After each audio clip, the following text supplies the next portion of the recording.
Hi everyone, it's me, Tim. Today I want to talk about industry changes because there have been a lot of stuff going on, a lot of layoffs recently, a lot of concern about AI taking jobs. People are freaking out. And let me just make this clear at the beginning so no one takes this all out of context later, even though I know some people are.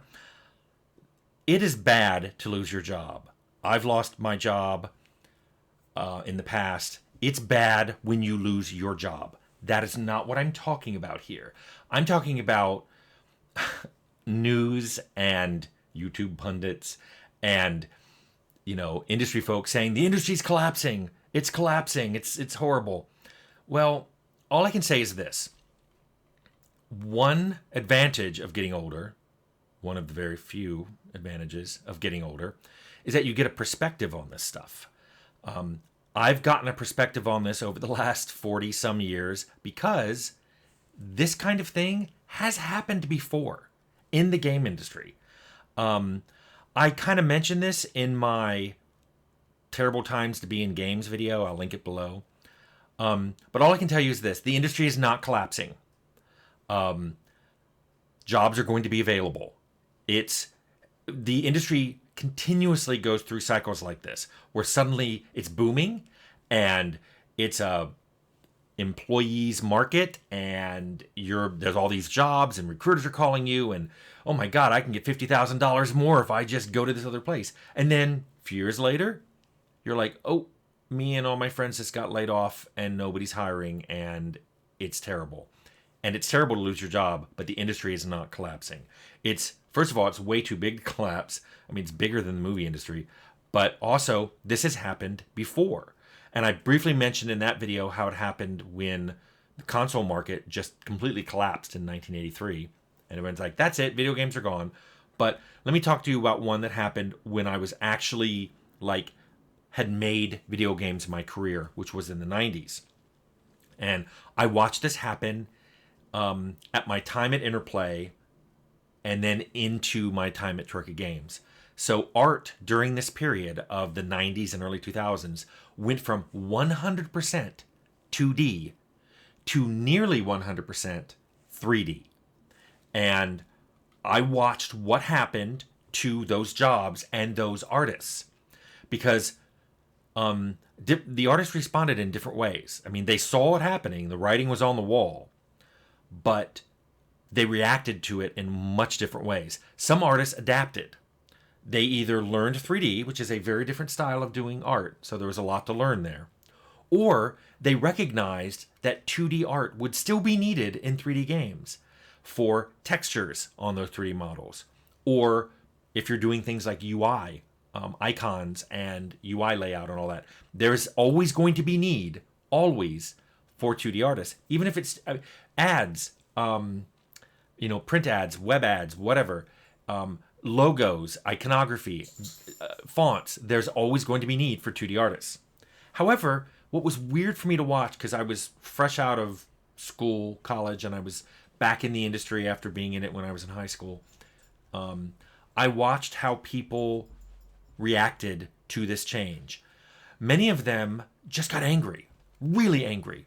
Some of them got angry at the 3D artists, saying they were overpaid and they weren't really good artists, and this was all a fad, and it's gonna once this is over, those people will be feeling like fools for learning all this 3D art. Many of them ranted at the companies for this is stupid. Why are you getting rid of the 2D artists? You're gonna need us. And they didn't get rid of all the 2D artists, but there was basically, as games switched over and did more and more 3D, there were more 2D artists supply than there was 2D artist demand. Now, a lot of those people eventually quit because if they didn't adapt, they weren't in the first group, they quit and they were gone. Some of them quit and went to other companies that were still doing 2D games.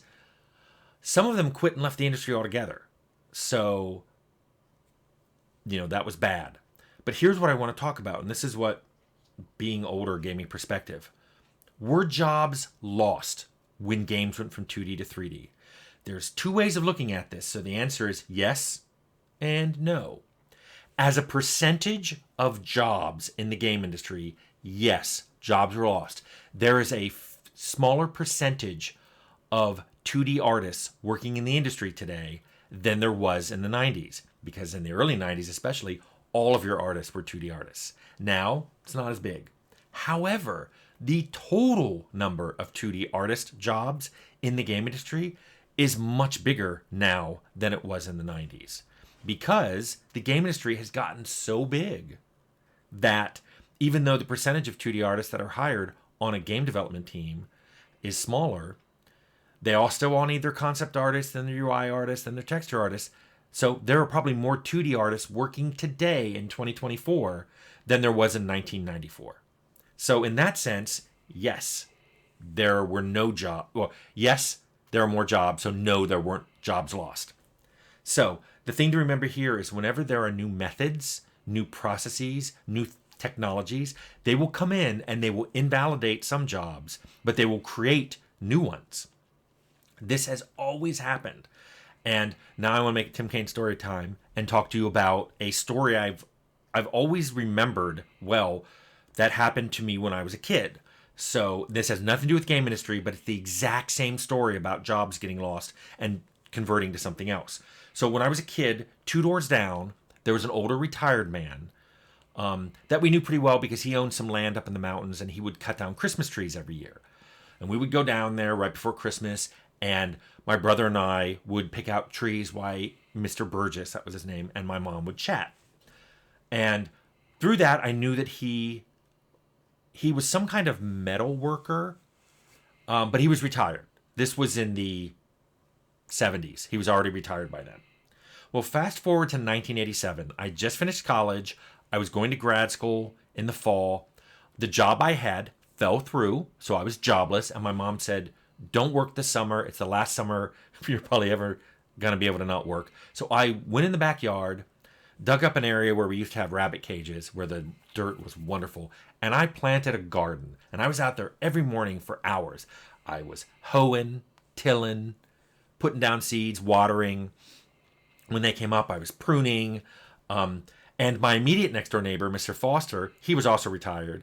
He and Mr. Burgess would sometimes come to the fence side and talk with me. And they'd chat. They'd say, hey, you need to plant marigolds around the outside, or I wouldn't put that plant next to that plant. By the way, their advice was really good. I had an awesome garden.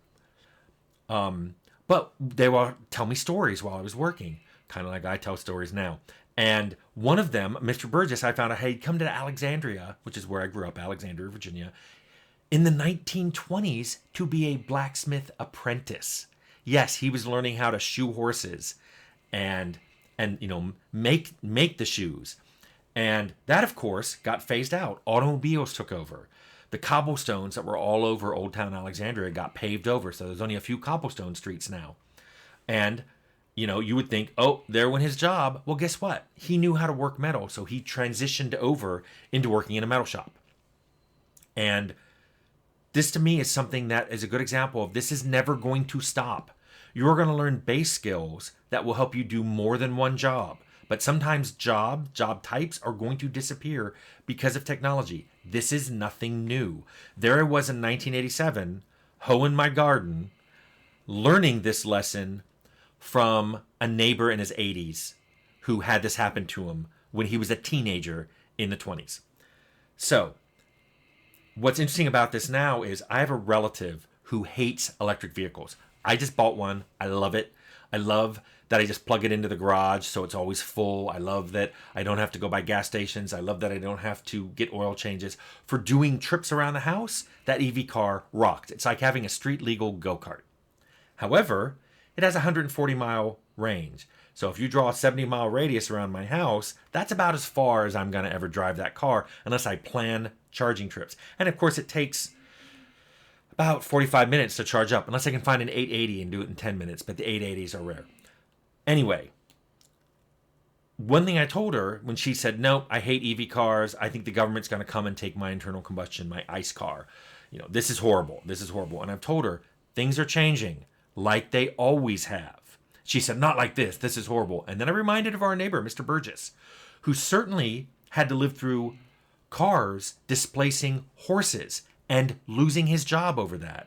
And I said, I've never once heard you complain about that. And it's because it didn't affect her. In the past, she didn't care. So, this is the one thing I want to tell. There's a new generation. They're growing up, and now they're getting some displacement happening. Every generation grows up and then wants all progress to stop, or at least hit a point where progress in technology will no longer affect them negatively in any way. Guess what? This isn't going to happen.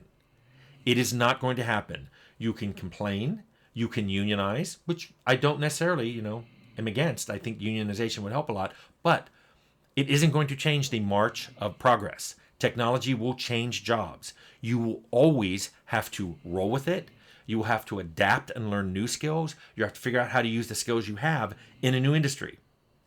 So you either have to adapt and stay in this industry or switch to another industry where your already known skills will work. This will never change. So get used to this. I know it's not fun to live through it. I've lived through it multiple times. I'm warning you, this industry change won't stop. So be upset about it, be concerned about it, but know that it's going to keep happening and you are going to have to adapt. And that's the only old man advice that I can give you about it. So I hope it helps. I know it's kind of a hard pill to swallow, but tech is going to keep progressing. So we all have to deal with it. And good luck out there.